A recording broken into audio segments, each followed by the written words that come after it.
Hey everyone. So it's been well over a year now since what happened to me, and I finally feel free and open to talk about it.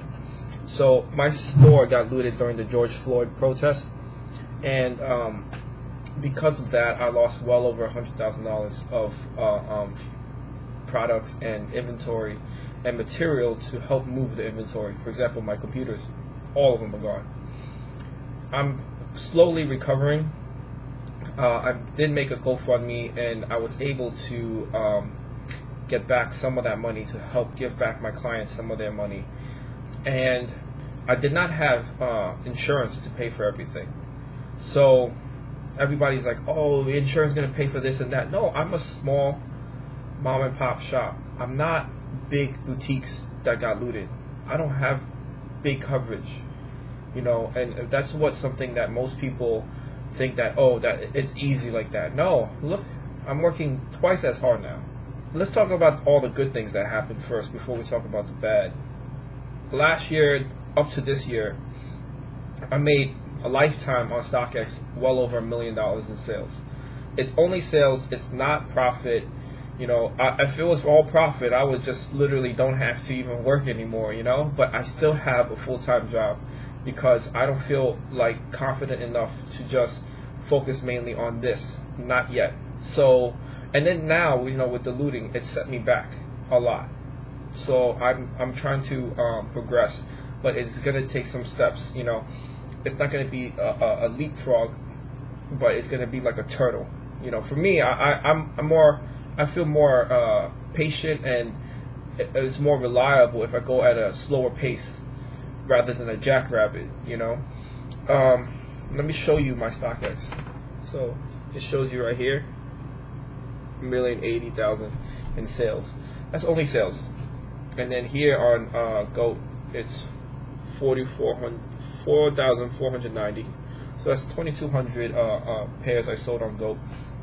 And then my feedback on Grell, 1,700 5 stars, 2,200 transactions. It does say something, that I'm still there. I'm still doing really good. I'm trying to do better. Right now, we're basically focused on doing everything online. I got a lot of feedback on my store location. I'm almost at 400 feedback. Let me double check right now as we speak. Oh, sorry, not 400 yet. 324, and that's pretty good. I'm at 4.9. Those are the positive things. I still have my full-time job, which helps supplement the time when my things got looted. That was a good thing. I didn't lose everything. I lost half of my products.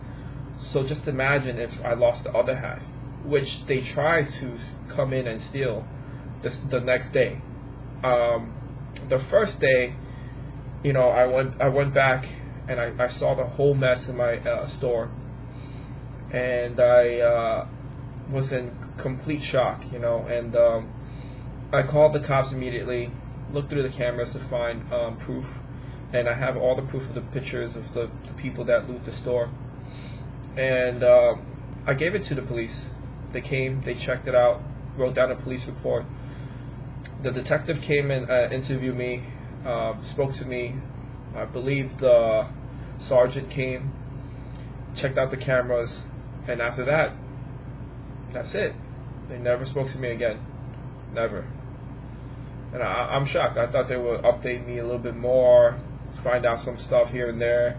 Nothing, Basically, people could compare somebody's death to you still living, and I totally understand that. But now I'm basically have to recuperate all that losses, And I was, if you could ask anybody, I was the most fairest dude around when it comes to prices. That's the reason why people kept coming back, because literally my prices are insane. Like whatever you see the market prices, that's what I'm charging you. I don't charge you higher than that. I don't charge you way over whatever the market price is. I try to be very competitive, extremely, and that's why people kept coming back. and it's a big loss. Like like I think most people would face depression at that moment, because first of all, most people weren't working. This is my other supplemental income. I have different hustles in order to make enough to provide. And now this is one of my main hustles gets a huge dent in it. So it really definitely going to take some time before I can focus on the other hustles or incomes. And that's the good thing that I diversified, at that time for a long time, so I can depend on other things while this recovers. So StockX has their pros and cons. Like after I hit that $1 million in sales, it just plummeted. Like my first year working with StockX, I got crazy recognition. I got a plaque that says StockX verified, basically a paperweight jacket, a letter, and I think like a certificate. Now, that's great. And then the second year, I got $250 credit, which is amazing. I'm happy to get something back for all the sales I do, And then basically, I'm going into my third year, and then all of a sudden, like around holiday time, Christmas, maybe like October to now, currently. So October 2020 to now, they start returning half my stuff. No, it started like half, and then all of a sudden it went up to almost like 90% of my things don't check out. And the things that don't check out is mainly because of very, very minor stuff. Lint, glue stains from the manufacturer. I can't do anything about that. I can't avoid that. I don't know what an authenticator thinks is a flaw, And I even had one time when the authenticator said that the sale forth that I sold was used, which is not. It was completely brand new, never used. It was used. They lost the package, so they only gave me half the value because the authenticator said that it was used. Mind you, that's the sale price was $1,300, so they only gave me back $750 because the authenticator said it was used. I bought it well over the retail price of $200 because I bought it from somebody that got it from Sneakers app. I didn't pay $200. I still lost money even though they paid me half. And they said that it was used. I'd rather get the shoe back than I put it somewhere else to sell it. Sometimes you just don't win. And that's because I was dropping off the products all the time because I live in New York. So I thought, okay, let's make it convenient. Let's make it quicker, because if you drop it off, they go check it out more. But for some reason in New York, when you drop it off, all my stuff gets returned, almost all. So every package costs $15. So I have a room full of that. That's over 100 packages. So that's literally almost $2,000 I lost. And I buy stuff from people for a very minimal price. Like I don't make a lot of money off of each item. Nowadays, maybe $5, $10 off each item. So if I'm getting a return back, I'm making nothing. And I still have them. I haven't even opened all the boxes. I have not opened, I think, 95% of those boxes because I'm moving forward with other products. Of course, those are going to sit there. Some might lose value. Some might hold value and actually appreciate in value. For example, I had Syracuse Dunk Low returned from StockX. They said that it was glue stains. It was glue stains. I sold it for $300. When I got it back, I resold it on Go for $600, almost $600, like $570. That's insane because you never know if that was going to be worth the price. And I had a bulk seller that was going to sell me 10 pairs of those at like $230, and I thought it was too much at that time. Just imagine, like, if I bought it now, like then, and held on to it, each one is like 500-600 now. Not only what that happened, the looting with the store, I also got my Instagram hacked. This was like maybe 2-3 months ago. I just woke up trying to look at Sneakers app, and waiting for the Sneakers app so I could do the draw, the raffle. I tried to log into my account. It was completely disabled. They switched it to like a different email address. They disabled the IG name. Everything completely gone. And there was no warning, nothing from Instagram at all. So I don't know what to say. And then I did an interview with Instagram, a survey with them. It was very, very good that they gave me $100 gift card.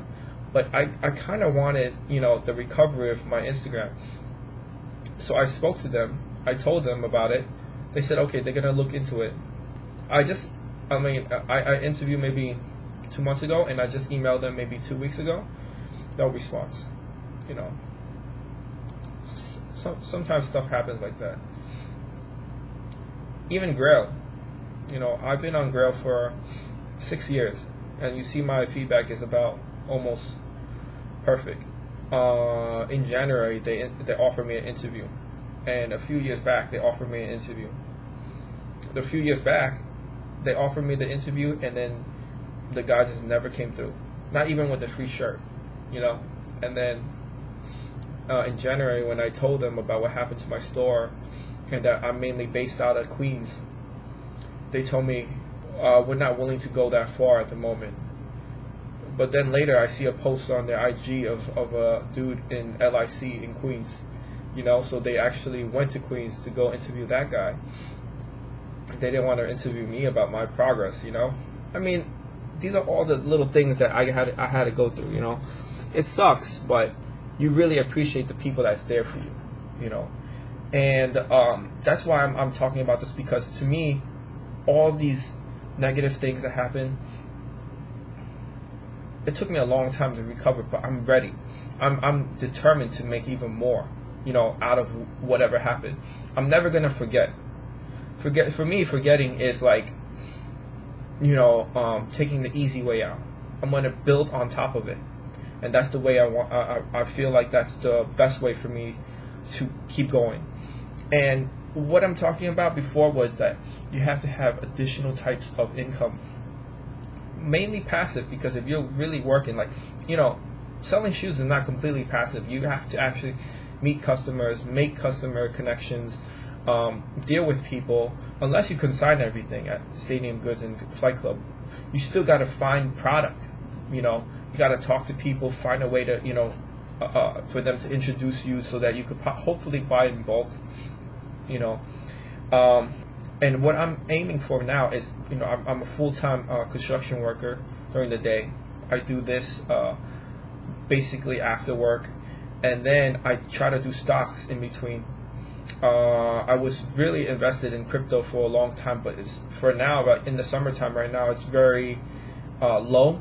The prices are extremely low. So I'm looking more into long-term dividend stocks with a lot of growth, which definitely can help you make you a more long-term net worth, and learning all these things on YouTube. And I want to give back, so I want to hopefully get my 1,000 subscribers and monetize off of these videos too. I'm doing all this for free right now because this to me is enjoyable. This to me is also, it's good to talk to other people about my experiences, and hopefully, people go through almost the same journey and see, where I messed up, and then where you guys don't have to mess up, and then build off of that. And that's what I'm hoping that I can reach out to. And thanks for listening. I'm definitely doing well right now. I'm trying to find another location, most likely in Queens, most likely in my old location, because both of them still have physical presence. And I have all the big plans, which I can't tell you everything until it's ready. Thank you. And please subscribe and comment if you like the video.